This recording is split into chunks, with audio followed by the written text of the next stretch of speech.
Hello. It is Friday. I am so excited. It's the end of the week. But I just came on here really quick to talk to you guys. A lot of people have questions about my job. What do I do exactly? Is it easy? Is it hard? Is it stressful? Is it this? Is it that? So I just thought I would come on here in the middle of the craziness that I've been dealing with in just one day and just kind of talk to you.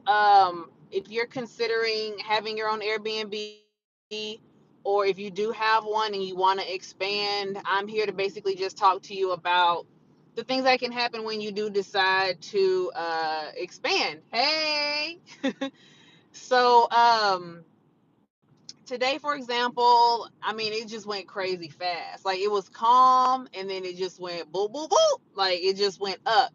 So when you have multiple Airbnbs, the thing you have to learn how to manage is how to put out fires and how to prioritize those fires, okay? Because they're going to come. There's going to be issues out of your control, out of their control, and you have to know and learn how to do time management and prioritize your responsibilities.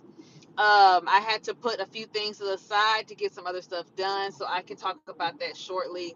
I can talk about it now. Hey, so today, for example, I had planned on just buying some inventory stuff like cleaning supplies, toiletries to take to one of the apartment complexes to have in our stock so that whenever the cleaners go to clean the units, they'll have toilet tissue, paper towels, cleaning supplies, all of that they can grab. So I'm thinking that was what my day was going to be. Pretty calm, little whoop-de-woo, nothing crazy. But what ended up happening is a tenant texted me and was like, "Hey, um, there's flooding in this apartment. It's water flooding the floor." She sent a video, and I'm like, "Oh my gosh," like because I couldn't be there at that moment to help, so I had to call in at that moment, immediately call for emergency maintenance to come and see what was wrong. She had sent a message before about something wrong with the sink, and I was handling another fire at that time. But as soon as I saw the video about the water flooding on the ground, I was like, okay, let me stop this priority and make this flooding my priority and get it out of the way. I called maintenance. They were literally at that apartment door within like 5 minutes because I said, please let me know when maintenance gets there. Whoop de whoop. Then she had a complaint about not having enough cooking utensils in the apartment, not having a cutting board in the apartment, and things, some small things like that, and not having enough trash bags. So I got with the manager of the Airbnbs, talked to him. We figured it out, got some stuff to their door. I even gave them a few extra things, for the inconvenience of the flooding and all that too. Took care of that. Then there's the other complex that had issues. So we had somebody who did not want to leave, y'all. Do y'all hear what I'm just saying? They did not want to leave the Airbnb, girl. It is 11. You should have been out of the door before 11 o'clock. Okay. Now this is somebody who has been a repeat offender. She likes to come. Well, sorry, it's a she, I guess, but she likes to book with these Airbnbs. This particular guy, because he's done things in the past to kind of help her out. They kind of booked off site, blah blah blah, which is fine. You make more money that way. But it seemed like the more and more she would book, the more problems she would have. And I think she was almost like borderline like squatter. Okay, I mean, she was giving me squatter vibes from day one anyway. I didn't care for her. I wouldn't book her myself, but she was getting booked. So this last time she booked, she was being ignored by us because she was asking us to do something outside of the app for her. And the answer was just absolutely no, because she's ruined some of the furniture that we have in our Airbnbs. She leaves a nasty mess, like soda on the wall. The fridge could be completely dirty. And I mean, you would think somebody had been living there for like a month. No, this is mess she left in one day. What are you doing where you got soda on the wall in one day? You ain't got no kids, ain't no man there. What are you doing? Oh! But anyway, so I had our cleaner come to the door at 11 o'clock because she told me she left at 9. All right, 9. She kept putting it on the app, on the Airbnb app when we were communicating. Oh, I'm not even there. I left at 9. I left at 9. I'm like, she keeps saying that. Why would she keep telling me that she left? I get it. So the cleaner got there at 11. The cleaner's like, hey, the key is not in the lockbox. The door is locked. Like, the key is missing. What's going on? I said, don't worry about it. She's clearly in there. She doesn't want to come out. I'm not going to drag her out. You know, I have better things going on in my life than to be dragging somebody out. But I went myself. I went to the apartment office. I said, hey, I need a spare key for this apartment. I need to get in. They gave me a key. I go to unlock it and it still doesn't open. Why? Because her ass is in there. She was in there. She was inside of there. She didn't want to get out. She didn't even answer the door. She didn't say a word. So I'm like, oh my God, you know, like, we had somebody checking in at 3 o'clock. It was a little bit past 1, and the apartment was not clean. Y'all want to talk about some pressure? That was some pressure. I was like, oh my God, when is she gonna get out? You know. So we made sure and filed a claim with Airbnb, of course, and I just left, right? But I'm sitting in the parking lot in front of the building where she was at, because I'm sitting here like thinking, okay, Shara, take a step back, take a deep breath. What are you gonna do? Because she's in there. I don't know when she's gonna get out. There's no time to clean it. But long story long, I ended up, I had talked to the tenant that was going to be checking in and let them know we were having some cleaning delays and that we could put her in a different apartment. Well, as I'm texting that message to the tenant, I see her pull off in her car. Now, how do I know what kind of car she has? Because she's given me issues before. Not wanting to leave, or waiting until like 11:05, or waiting until the cleaner shows up, then she decides to leave. Like I said, she leaves it a mess every time. So I knew the car, and I looked in my rearview. I said, I know this is not her that just left. So I hurry up and run up the stairs. She left the key under the mat. I was like, oh my God, why would you do that? And she left, of course, the bathroom and bedroom in a mess. And I was just highly annoyed, you know, like, so now she will be charged an extra $100 for our time, basically, and for leaving a, and for staying late. Like, you know what I'm saying? Like, you know what the rules are. Nothing's changed. And she was complaining about not having a key fob to go to the gym. Well, I'm not even going to go there. But I'm just, I don't understand how people like that can just be in and out of people's spaces and not respect them. You know, you want us to give you a key fob to let you have um access to the pool, which you don't need a key for that, and access to the gym, which she clearly was not going to the gym. I'm not being funny, I'm just being for real, just giving you a little bit of a description. So you're complaining about not having a key fob, and you're making it a huge deal because now you can't afford the room you're in. So I just feel like people like that, you have to be very careful of. Airbnb has a setting, so if you have one listing, or if you have 10, you have the option to pre-approve somebody, which means that if somebody sees your unit or your property and they're like, oh, I want to rent here, I want to stay the night here, they have to request to be approved. And then it's up to you to approve them. So if they have a profile with no picture, if you don't feel comfortable because their profile doesn't have a picture, you can say no. Or if they're communicating to you and they're like, hey, I'm really interested in staying, I'm only going to be here for 2 nights and we're just here to party all week. I don't know. Whatever it is they're here for, or whatever they say, it's up to you and your sound mind to say, okay, yeah, I'll let them stay, or I won't. But a trick when you're doing that is when you see the pre-approved come up, you can look at their profile. Their profile has reviews on it. Their profile talks about the information that they put on there, like who they are, what their interests are, how long they've been on Airbnb. Like I said, it'll show all of the old reviews that are on there. So us as Airbnb hosts, we get to rate the tenants too. I like that a lot because it makes the host aware of other tenants who may have made some issues or done some things in the past or ruined somebody else's place. Now you have a reason to be like, oh no, I don't want them in my unit, you know? So always make sure you screen the people that will be staying in your unit. Definitely square vibes, I'm telling you. Last hotel I stayed, I left 20 minutes late. I felt bad. Well, it's different with the hotels though. Like, the hotels are different because it's not just you that got to check out at 11. It's like you and probably like 80 other people that got to check out at 11. So if they're not just knocking on your door, I wouldn't really worry about it. But I get out of there. Okay, get out of there. And they gotta clean up. But you can set fees. That's the good thing about it. Be crunk. Let me have that oil hat. Sorry. But you have options. You can say no. You can screen them. You can pre-approve them. Look at their sorry, in my throat. You can look at their profile and see how they're doing, who they are, if they've left some places in a mess, if they have bad reviews from other Airbnb hosts. So I really do appreciate that a lot that you can do that.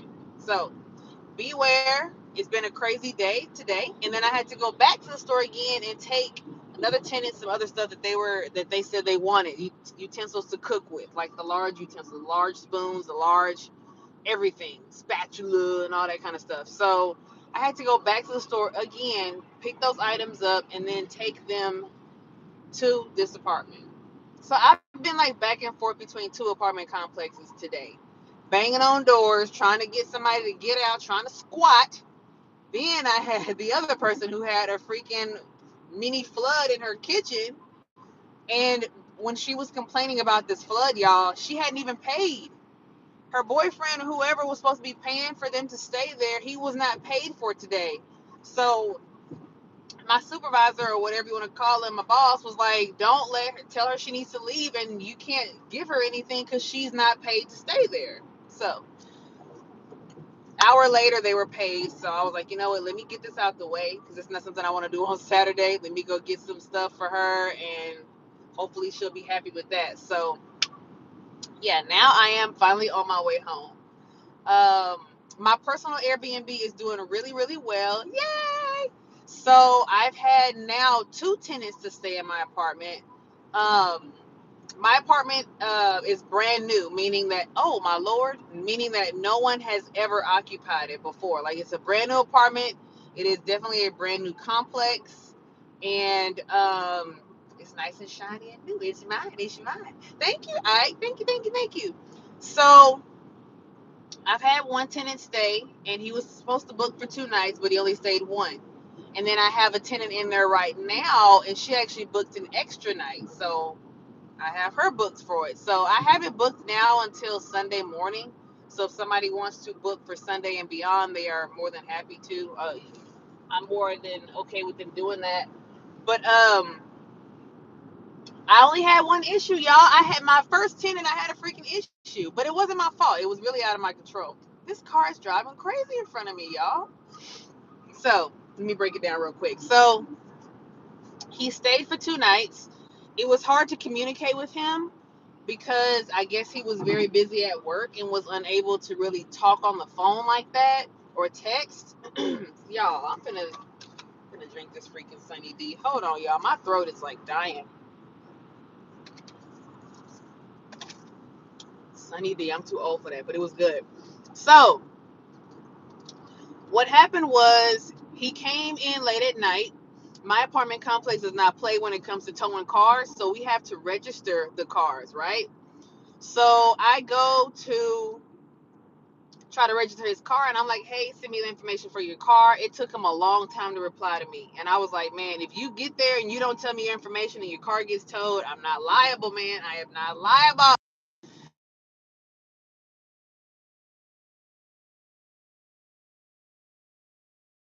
I'm on live. But dang it, what was I finna say? So he came late at night, like 9:30, 10 o'clock at night. He stayed the night, and the next day he's like, "Hey, I'm checked out. I'm just asking for a refund for my second day, and then I'm asking for 50% back for the night I stayed." And I was like, "What's wrong?" Because I didn't know anything was wrong. And he was like, "Oh, the water has this smell. I can't take the smell. I didn't get to wash he said, I barely washed my face. I brushed my teeth with the bottle of water you left. I had to go to my friend's house and shower. I just couldn't take the smell." And I'm like, water smell? Like, I've been staying there. I didn't stay the night, but I've been over there for days in a row, not even including getting it together, but just been over there making sure everything's good. And I'm like, the water smells like what? So I go over there, He's not coming back, so I go ahead and clean it up and everything like that. And I'm running the water. I'm running the water in every room, every bathroom, every sink. And the water had a small stench, but it wasn't like what he made it out to be. But I did call the office. I complained. Oh, I didn't complain, but I was like, hey, my tenant said the water has a bad smell to it. What can be done? Is anybody else complaining? And they were like, oh, you're in a brand new unit. Like the water has not been running through those pipes. So it may have a smell like that for the first 2 or 3 days. Now, the tenant I have in there right now has not complained not one time. As a matter of fact, she was like, thank you for the wine. Yeah, there's some wine in there. But, I don't, maybe he was just being picky. I don't know.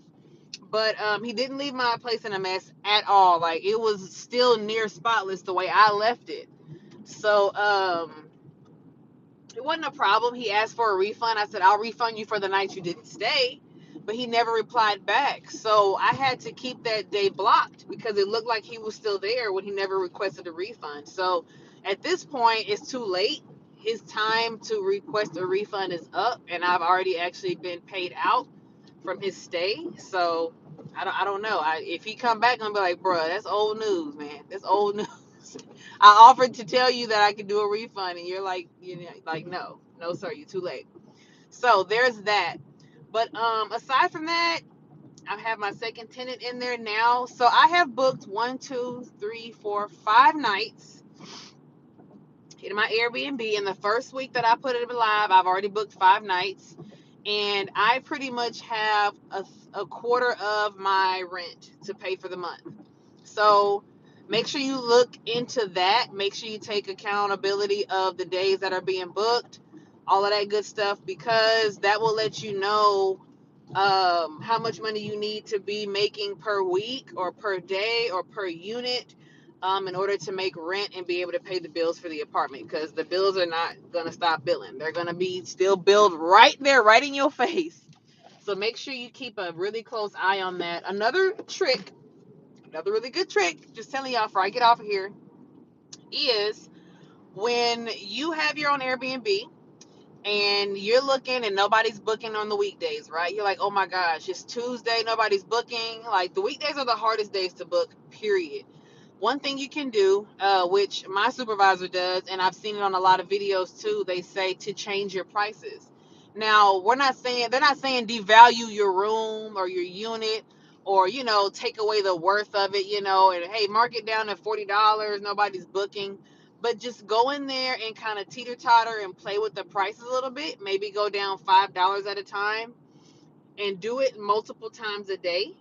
The algorithm recognizes, like, oh, okay, they're active. This is an active host. They really want to book. Let's push their bookings towards the front of the line. And that's what happens. So make sure when you have those weekdays, sometimes you may have to take a small L, or, get a little less income than what you want. But if you're moving those prices around, that shows Airbnb that you are very active and very hands-on with your listing, and that you want to book it. So they'll push it to people who are looking to book as well. So that is a good tip. But anyways, that is all I wanted, y'all. I just wanted to come over here and vent about my long day. I had a mini flood. I had to go to the store twice and get inventory and utensils and things like that. And then I had a almost squatter. She didn't want to leave, and I get it. It was a nice unit. I wouldn't want to leave either, but you guys to go, girl. So hopefully, we talked to Airbnb support about her. She's gonna be charged $100. Oh, you know what? Another good thing about Airbnb support, they really do have our backs. Like, they're not like the tenant is always right, because they know that people get over on Airbnbs at times. And so what they do is they're going to charge her $100 for squatting, basically staying late, the late fee, and leaving a hot mess, and then lying about everything, basically.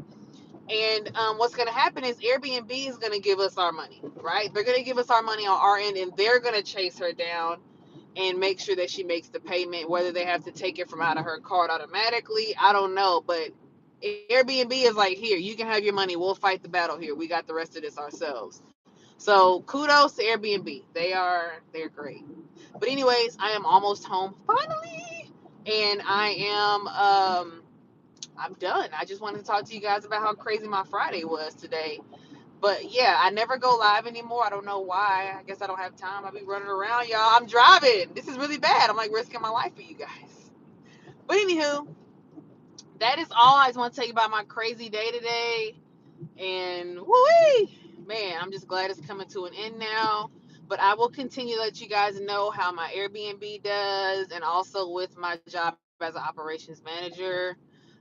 It is a lot, but I do like it, and I've learned so much when it comes to managing my own Airbnbs. That is the probably most important part about the job that I have as an operations manager is that I am seeing like eyes and hands on what can happen, what will happen, the fires you have to put out that will happen on a daily basis. You know, a lot of automation has to be in control when you have multiple units. It's just a lot of things that pieces that go into the puzzle, and you have to be able to manage them the right way. So I've learned today. I'm just still learning, but time management and prioritizing um, my task for the day, because sometimes tasks will fall right into your lap that you didn't expect. But anyways, I hope you guys have an amazing, blessed weekend. And I'm out. Peace out.